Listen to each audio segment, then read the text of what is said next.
In 2013, Dylan Roof walked into a midweek Bible study. He sat and prayed with the church members before pulling out his gun, killing most and allowing one to live. After the incident, he was found and arrested peacefully.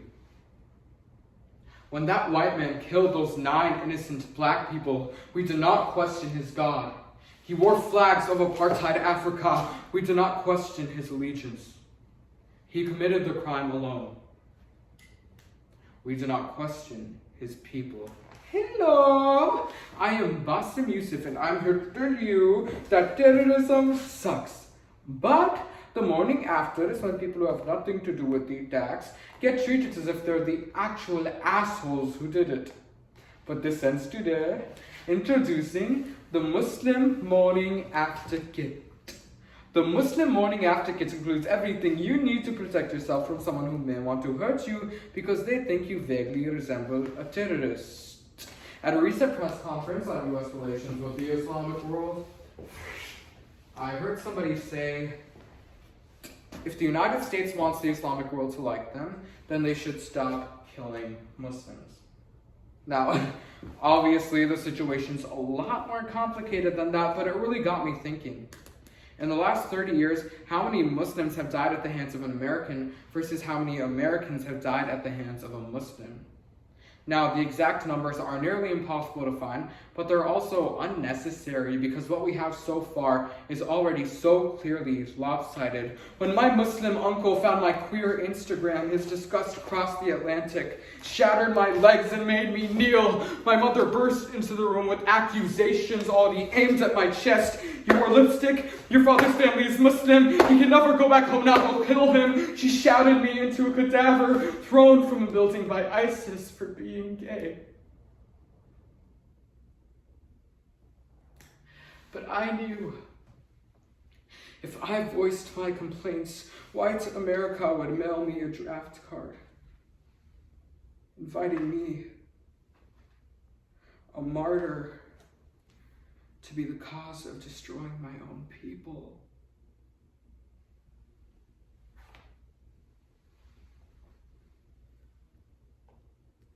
Anti-Muslim sentiment in the United States is increasing at unprecedented rates, with Islamophobic hate crimes becoming a regular event.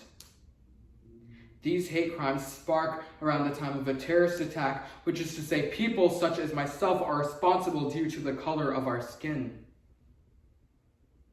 However, this hate isn't just outside or surrounding Islam. In a recent survey, researchers found that approximately 0% of Muslim Americans identify as members of the LGBTQ+ community. We begin to wonder whether the statistic stems from truth or from a stigma perpetuated by falsified Islamic culture. Together, we must eliminate the hate surrounding Islam. Using the poems Islamophobia by Rudy Francisco, Muslims Cannot Make Me Islamophobic by Rumi, the prose, The Boston Muslim Teenager Who Was Attacked by Muhammad Masood, the satire, The Muslim Morning After Kit, and an article from NPR, I present Islamophobia, a program. Because no faith condemns hate.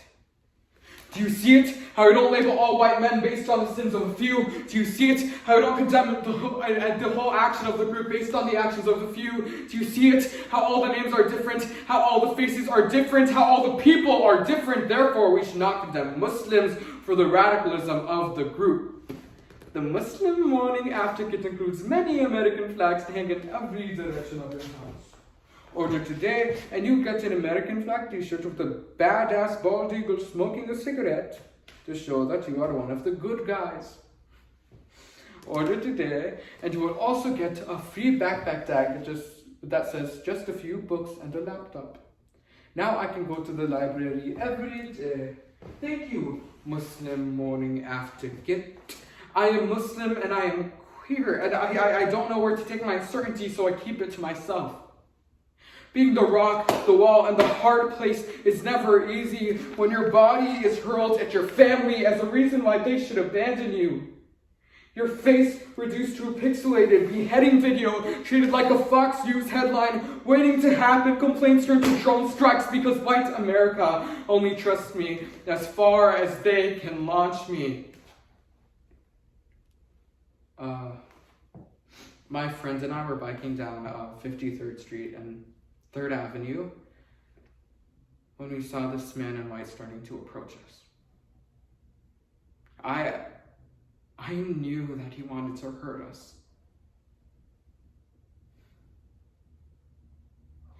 And I was first. If you want to prosecute ISIS, go ahead. But to prosecute ISIS is to prosecute those who give them power, and to prosecute those who give them power is to prosecute the U.S. government. Do your research. Stop sharing humanity for hypocrisy. Stop staring at Muslims at the airport. Stop letting your fear drive your ignorance. And stop supporting billionaire Republicans who want to scare you into murdering innocents. Now, the exact numbers were hard to find, but our estimates show that there was 1 American for every 30 Muslims killed. I mean, a reasonable upper bound, a more likely probability is that there are 100 Muslims for every American lost. Making the death count of Muslims over 1 million. You can ask why they hate us, but these numbers cannot be ignored. Muslims need a better masjid, and only Muslims can build it. I'd rather fix my community than fit into one that never wanted me.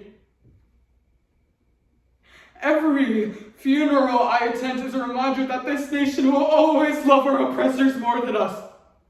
They stone us into our coffins, break our bodies into beautiful glass, and use the shards to build their churches.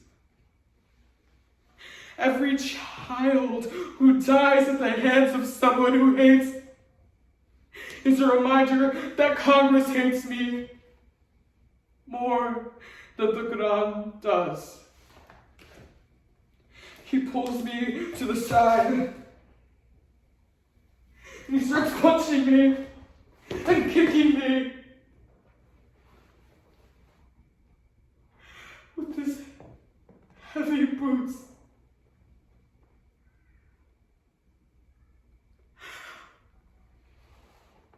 After that, all I remember is him screaming, "Dirty Muslim." Terrorist. Islam is not synonymous with terror. It is literally submission, it is devotion, it is peace. And terrorism is actually forbidden, and jihad does not mean holy war. It means struggle. It means survival. It means standing face to face with everything that wants to put you to the ground and choosing to stay alive.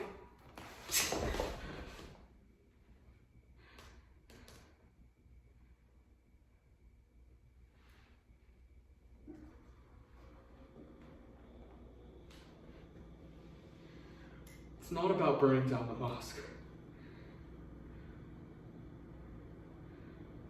Burn down the walls around the pulsating muscles in your chest and realize that we all have one.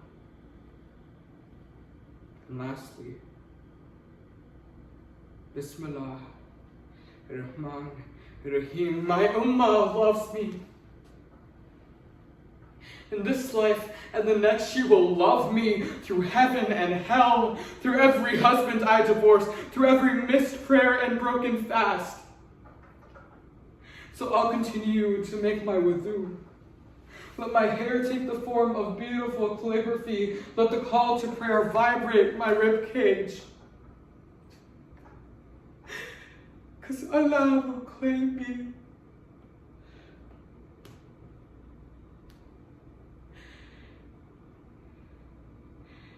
even if my ummah doesn't.